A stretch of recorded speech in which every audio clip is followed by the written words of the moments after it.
Assalamualaikum warahmatullahi wabarakatuh. Saya Dira Arsinta akan mempresentasikan makalah kelompok 7 yang berjudul Konsep dan Implementasi Al-Mudharabah. Pengertian dari muzarabah. Muzarabah itu adalah bentuk kerjasama antara dua atau lebih dari pihak pemilik modal, syahibul mal, dan mempercayakan sejumlah modal kepada pengelola muzarib. Nah, dengan suatu perjanjian di awal. Bentuk ini menegaskan kerjasama dengan kontribusi 100% modal dari pemilik modal dan keahlian dari si pengelola.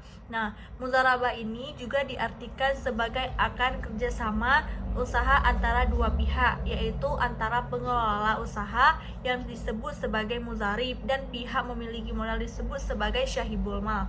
Nah, melalui pembiayaan ini, pemilik modal memperoleh bagi hasil secara terus-menerus dengan usaha yang masih berjalan. Nah, selanjutnya saya akan menjelaskan muzarabah dalam wacana fikih. Nah, muzarabah dalam fikih adalah seseorang menyerahkan modal kepada pengusaha atau pekerja usahanya yang nanti akan dibagikan keuntungannya sebagaimana yang telah disepakati, yang telah ditetapkan dan kontrak. Nah, adapun kerugian sepenuhnya ditanggung oleh pemilik modal. Muzarib, pengusaha, dalam hal ini memberikan kontribusi pekerjaan, waktu, pikiran, dan tenaga dalam mengelola usaha sesuai ketentuan yang telah dicapai dalam kontrak. Nah, selanjutnya ada beberapa ketentuan yang mudah ditetapkan di dalam fikih yang berkaitan dengan sistem muzarabah. Yang pertama itu ada modal. Nah, modal dalam wacana fikih diistilahkan dengan ulama mensyaratkan bahwa modal itu harus memenuhi persyaratan. Yang pertama itu terdiri dari mata uang yang beredar dan berlaku. Yang kedua, modal harus diserahkan sepenuhnya kepada si pengusaha. Nah, selanjutnya modal harus jelas jumlahnya dan jenisnya. Nah, selanjutnya ada manajemen. Kontrak muzarabah dalam fikih dalam dua kategori. Yang pertama, muzarabah mutalakah, yaitu pemilik dana. Syahibul mal memberikan keleluasan penuh kepada pengelola dalam menentukan jenis usaha maupun pola pengelolaan yang dianggap baik dan menguntungkan.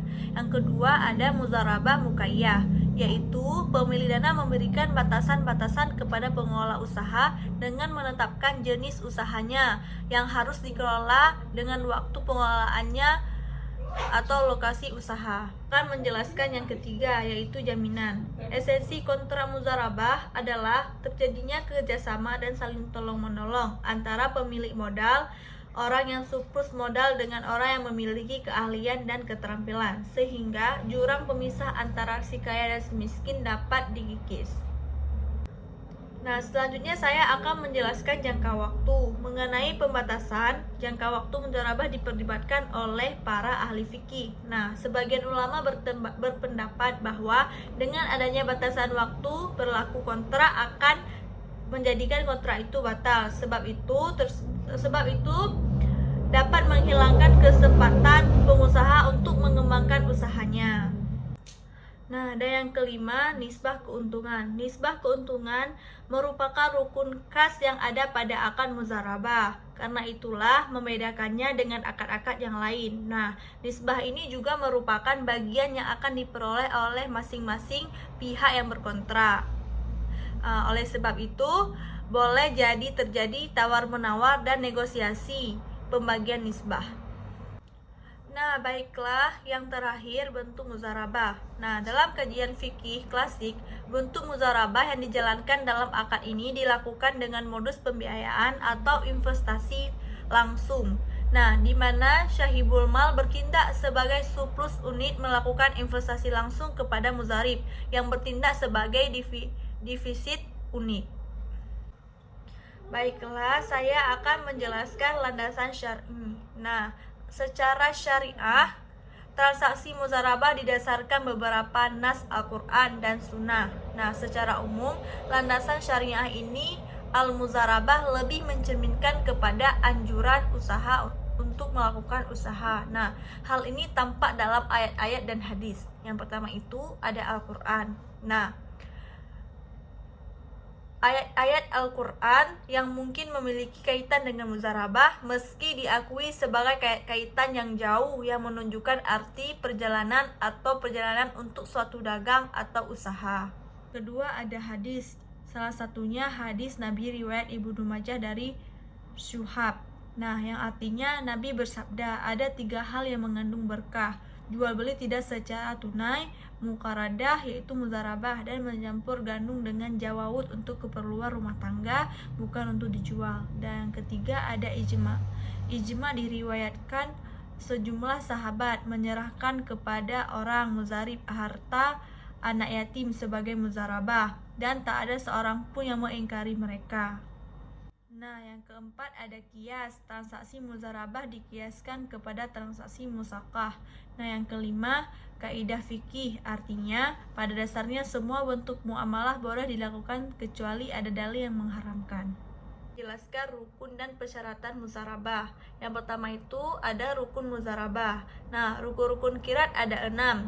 Yang pertama, pemilik barang yang menyerahkan barang-barangnya. Yang kedua, orang yang bekerja yaitu mengelola barang yang diterima dari pemilik barang. Selanjutnya yang ketiga, akad muzarabah yang dilakukan oleh pemilik barang dengan pengelola barang.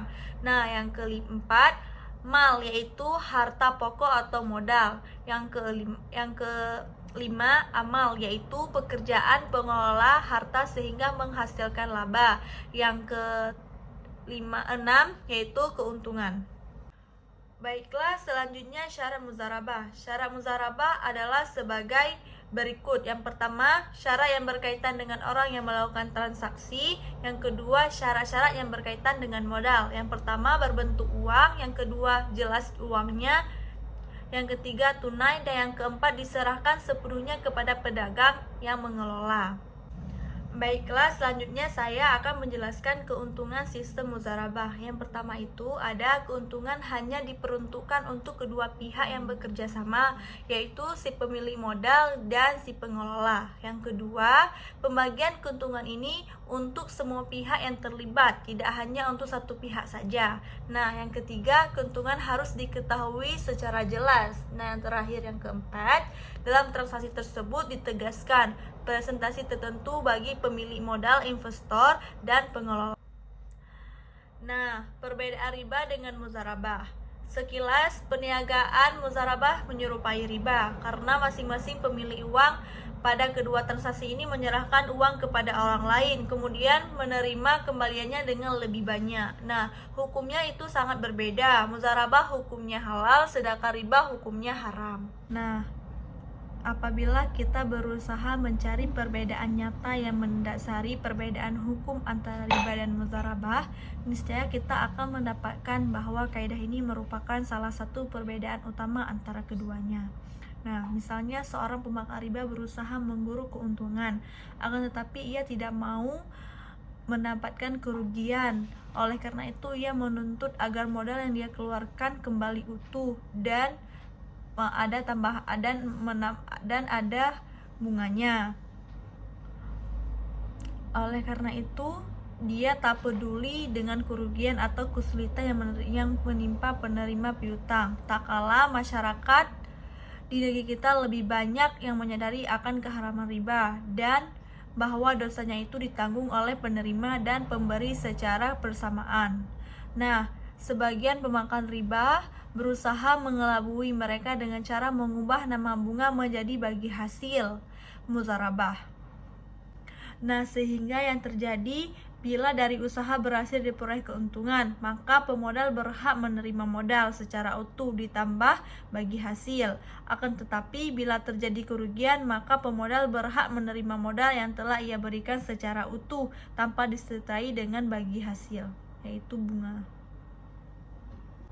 Nah, apabila kaidah ini yang kita jelaskan di atas diterapkan pada transaksi ini, niscaya akan menjadi jelas bahwa ini adalah transaksi riba karena pemodal tidak siap untuk ikut andil dalam menanggung kerugian. Ditambah lagi dengan hakikat riba, yaitu sebagai tindak kezaliman benar-benar terwujud pada transaksi ini.